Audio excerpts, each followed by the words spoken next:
믿음은 들음에서 난다라고 우리 예배 우리 2019년에 시작할 때 가장 많이 들었던 말씀이죠. 그래서 듣는 것이 참 중요한 것 같아요. 무슨 말을 듣느냐에 따라서 그게 우리 속에 계속 살아서 생각나고 우리 마음속에 영향을 주는 것 같아요.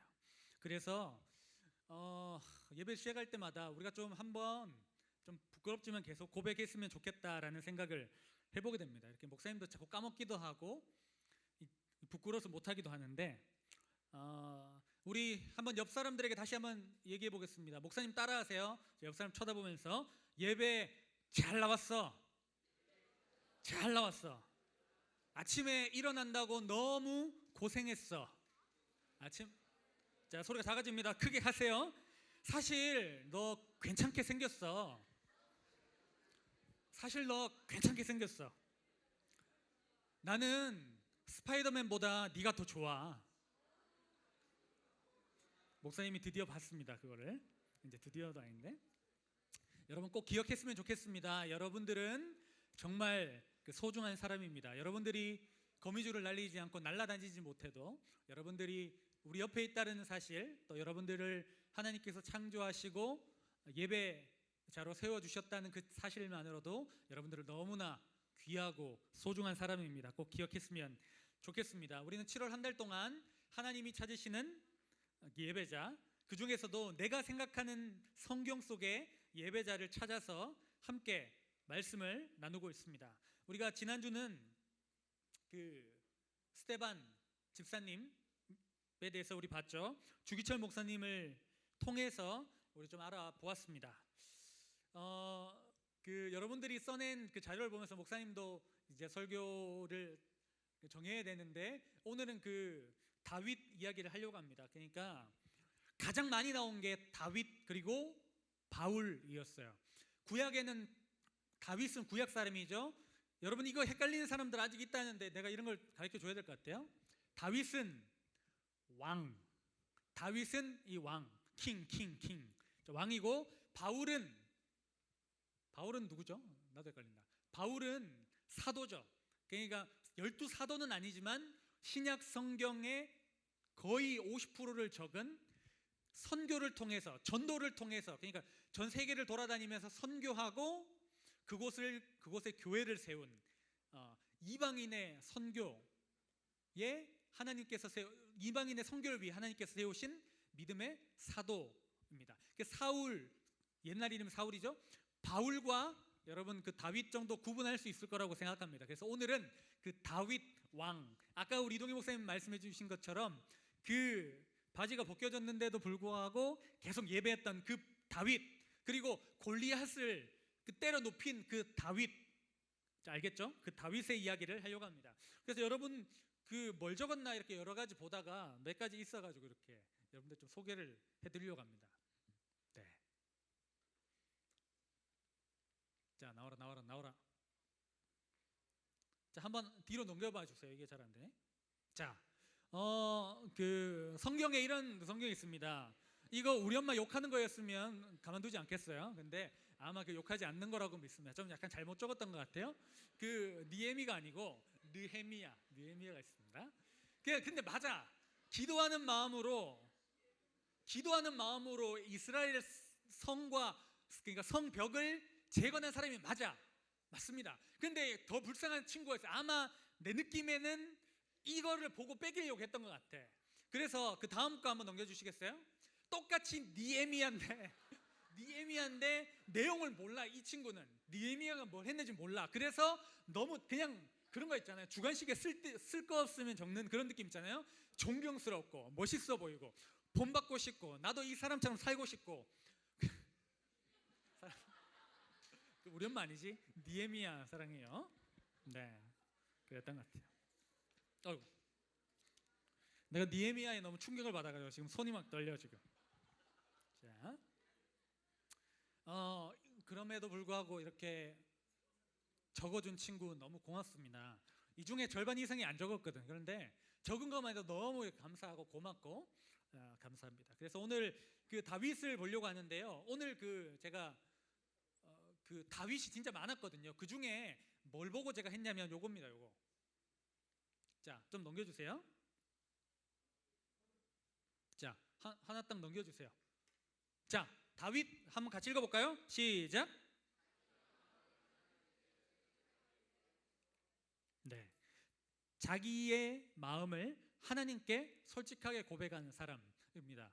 그래서 아마 이 친구가 정확하게 어떤 의도로 적었는지는 잘 모르겠으나 목사님은 이 문장을 보자마자 그 다윗의 그 장면이 생각났어요. 다윗이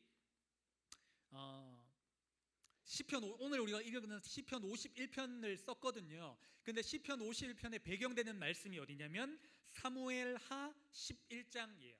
사무엘하 11장에는 무슨 내용이 나오냐면 그 이스라엘이 암몬이라는 나라와 전쟁을 하는데 이제 그 군사들이 나와서 싸웠어요. 근데 이제는 다윗 왕이 출전해야 될 시간이 된 거야. 그런데 다윗이 가지 않았어요.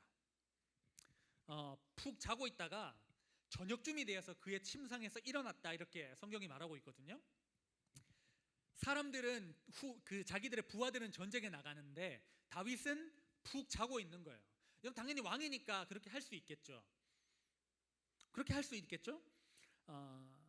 제가 봤을 때는 다윗이 이 전쟁은 그냥 부하들한테 맡기고 자기는 아무 생각이 없었던 것 같아요. 마치 이런 거죠. 여러분들이 너무 열심히 공부하다 보니까 방학이 되니까 너무 자유로운 거예요, 시간이. 그래서 TV 보고 밥 먹고 놀고 게임하고 친구 만나고 게임하고 밥 먹고 자고 밥 먹고 자고를 반복하는 그런 일상. 여러분, 그게 참 좋은 것 같지만 그렇게 우리의 상황이 너무 여유로우면 뭐가 찾아오는지 아세요?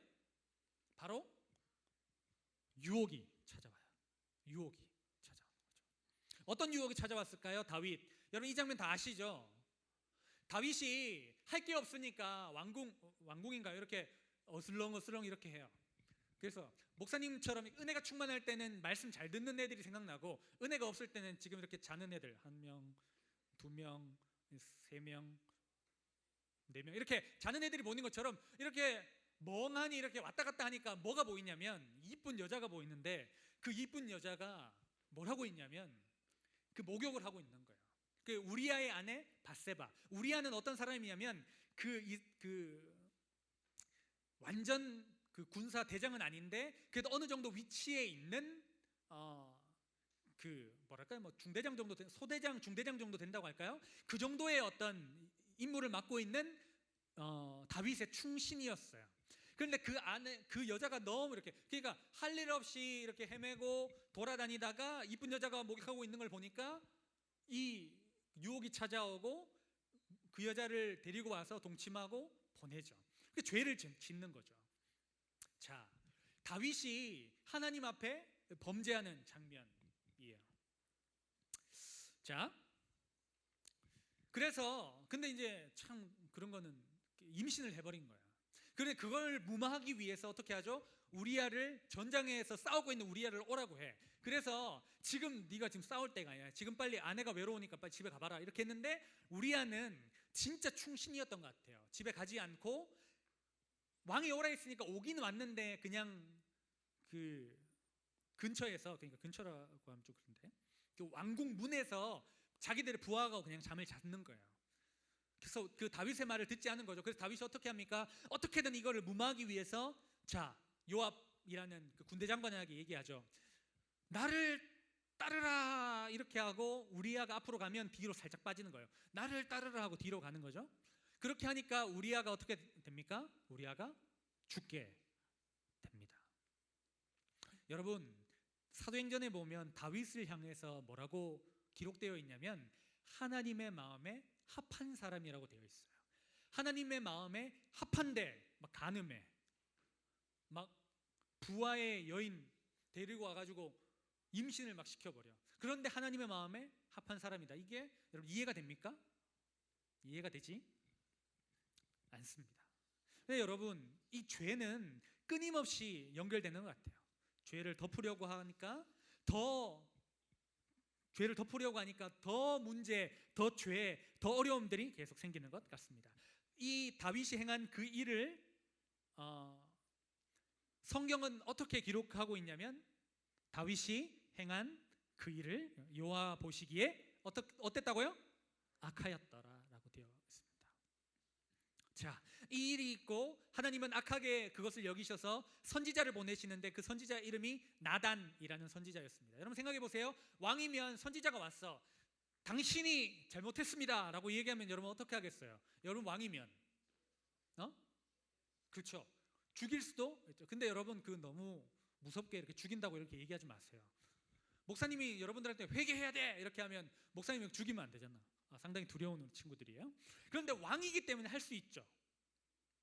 그때 나단 선지자가 찾아와서 죄를 지적해 줬을 때 다윗이 어떻게 했는가를 오늘 볼 수 있는 그 장면, 바로 그때 지은 시가 시편 51편입니다. 여러분 우리의 죄를 지적하실 때 우리는 어떻게 해야 될까요? 시편 51편에 기록되는 것처럼 하나님 앞에 우리는 나아가야 합니다. 친구한테도 말할 수 있죠. 부모님한테도 말할 수 있겠죠. 그런데 친구가, 부모님이 우리의 죄를 사하여 주실 수 있을까요? 용서해 주실 수 있을까요? 죄 사함은 누가 주실 수 있죠?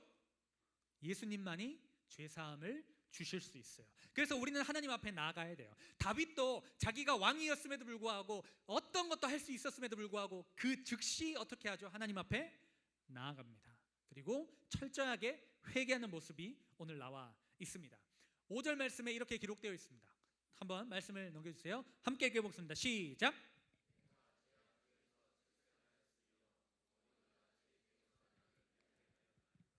자, 다윗은 그것을 알았어요. 뭘 알았냐면 나는 죄인이라는 사실을 알았어요. 이게 무슨 말이냐면 하나님 앞에 나아갈 때 왕의 신분으로 나간 게 아니라 죄인의 신분으로 나간 거예요. 이거 어떻게든 엎어주세요, 어떻게든 덮어주세요가 아니라 하나님 내가 잘못했습니다. 나는 아담이 죄를 물고 그 선악과를 물었기 때문에 우리는 죄를 물고 태어난 사람입니다. 나는 죄인입니다. 하나님 아니면 이 죄를 해결할 수 없습니다라는 그 믿음을 가지고 나아갔다라는 것입니다. 여러분 그래서 우리가 죄를 깨닫는 것도 중요하지만 죄인임을 깨닫고 하나님 앞에 나아가는 것이 정말로 중요합니다. 단순히 죄를 지우기 위해서, 자신의 문제를 무마하기 위해서 그런 것이 아니라 하나님 앞에 철저하게 죄를 고백하기 위해서 나왔다는 것이죠. 그런데 다윗에게는 죄를 해결해야 될 아주 중요한 이유가 있었어요. 그것은 무엇이냐면 11절 12절에 나타나고 있습니다. 한번 11절 12절 같이 읽어볼까요? 시작. 쫓아내지 마시며 주의 성령을 내게서 거두지 마소서.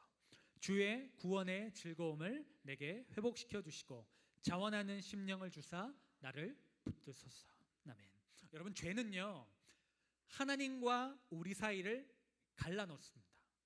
죄는 우리가 하나님 앞에 나아가려고 할 때 우리가 하나님 앞에 나아가지 못하도록 막아버리는 역할을 하는 것이죠. 그래서 여러분 안에 죄가 있다라는 것은 여러분 하나님과의 관계가 막혀 있다라고도 볼 수 있는 거예요.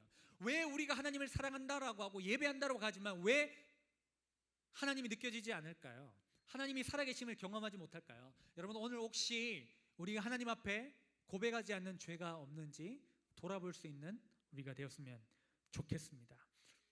죄는 하나님과 우리 사이를 단절케 하고 기쁨이 없게 하고 능력이 없게 하고 우리 안에 그 은혜, 하나님께서 우리를 구원하시고 회복시키셨다는 그 은혜와 감격이 사라지게 됩니다. 그것이 신앙의 핵심 중의 핵심인데 그것이 없다라는 것은 참 힘든 일이고 아픈 일인 것이죠. 그래서 다윗은 그것을 알았기 때문에 하나님 앞에 기도합니다. 하나님, 주님의 성령을 내게서 거두지 마십시오. 성령을 끊어내지 마십시오. 그리고 내 안에 구원의 즐거움을 회복시켜 주셔서 하나님과의 그 교제, 하나님과의 관계가 회복되게 도와주십시오라고 그렇게 고백하는 거예요. 죄로 인해서 단절된 그 믿음, 죄로부터 단절된 하나님과의 관계를 위해서 기도하고 있다라는 것이죠. 여러분 오늘 우리의 예배를 통해서 하나님 앞에 철저하게 회개하는 이 시간 되었으면 좋겠습니다. 우리가 아까 마지막에 찬양했던 것처럼 하나님은 우리의 죄를 보시고 사랑의 그럼에도 불구하고 그 죄가 있지만 우리를 사랑의 눈으로 바라보시는 하나님이십니다. 용서함을 받은 사람과 용서함을 받지 못하고 죄 가운데 있는 사람이 예배 때 경험하는 은혜는 다른 것이죠. 고백하면 되는데, 하나님 앞에 나아가면 되는데 그것을 못하는 것보다 어리석은 일이 무엇이겠습니까? 참 목사님이 그걸 못해요. 그냥 고백하면 되는데, 그냥 이거 미안해 이렇게 하면 되는데, 혹시 그 친구가 상처받았을까 봐, 나를 싫어하지 않을까, 다시 나를 만나지 않을까, 이런 두려움 때문에 말하지 못했는데 막상 말해보면 난 다 잊었는데, 이렇게 하는 것이 얼마나 많은지 모르겠습니다. 여러분, 오늘 혹시나 여러분들 기억나는 죄가 있다면 하나님 앞에 한번 기도해 보시지 않겠습니까? 물론 여러분들이 이 다윗과 같은 이런 죄를 짓지는 않았겠죠. 그러나 혹시나 지었다고 하더라도 주님 앞에 고백하는 여러분들이 되었으면 좋겠습니다.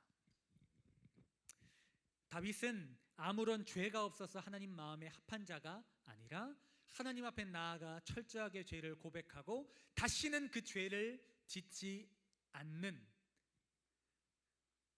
죄가 없는 사람이 아니라, 죄인이 아닌, 의인이 아니라 용서함 받은 죄인, 다시는 그 죄를 돌아보지 않고 믿음으로 살았던 사람이기 때문에 하나님의 마음에 합한 사람이었다는 것이죠. 오늘 우리도 하나님의 마음에 합한 사람으로 살아갈 수 있습니다. 오늘 우리 주님 앞에 우리의 죄를 고백하는 우리가 되었으면 좋겠습니다.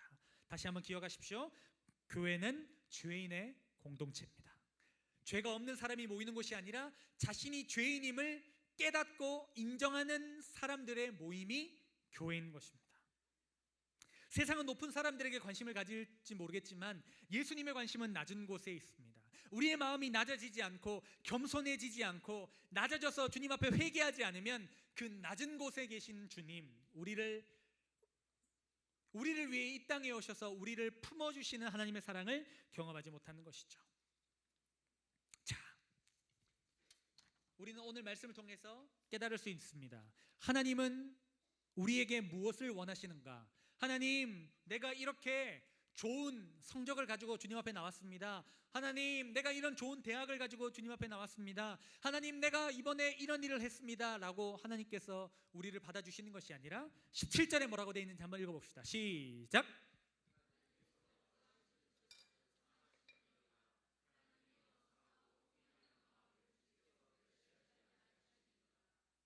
하나님이 원하시는 게 뭐라고요? 상한 심령.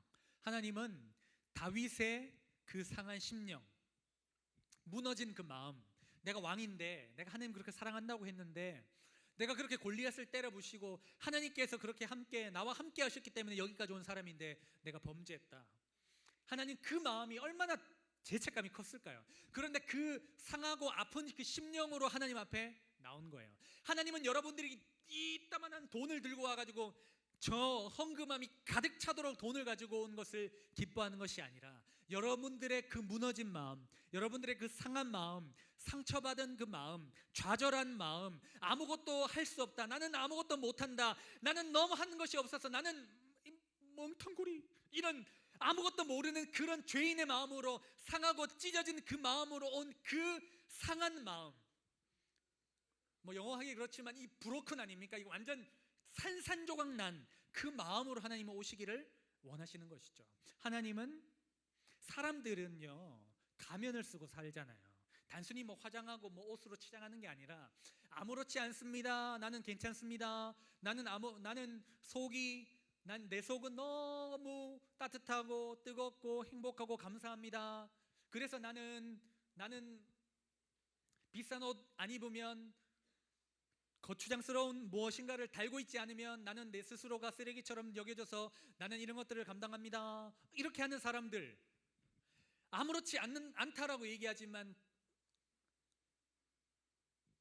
이게 좀 말이 어렵네. 아무렇지 않다라고 이야기하지만 아무렇지 않은 게 아닌 사람들, 문제가 있고 아픔이 있지만 그것을 계속 겉으로만 이렇게 메이크업 하는 사람, 이 시대의 사람들이 다 그렇지 않습니까?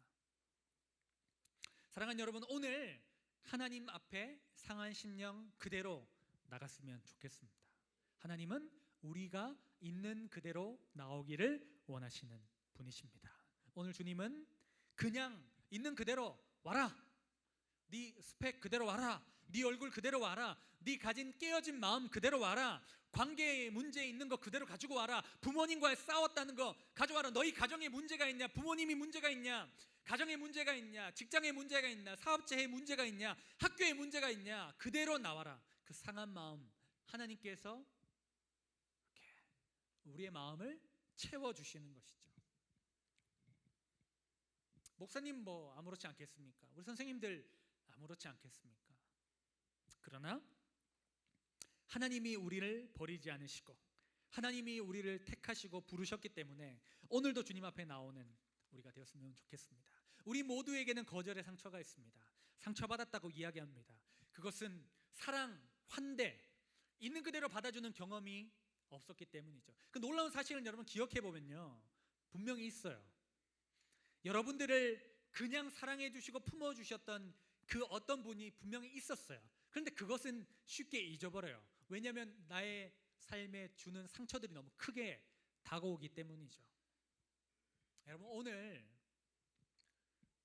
그 깨어진 마음으로 주님 앞에 나와 하나님께서 그 도저히 상상할 수 없고 해결되지 않고 용서받을 수 없을 것 같은 그 죄를 용서하시고, 그럼에도 불구하고 다윗과 평생 함께 하셨던 그 하나님이 우리의 하나님 되시고 우리를 붙드시고 우리를 찾으시고 부르시는 거죠. 그냥 와, 예배하자. 내가 너희 마음 만져줄게. 와, 말씀하시는 거죠. 그 주님 앞에 나갔으면 좋겠습니다. 이것이 예배자입니다. 있는 그대로 나가는 것, 솔직하게 하나님 앞에 마음을 토로하는 것. 이 참된 예배자 여러분들 되시기를 간절히 소원합니다.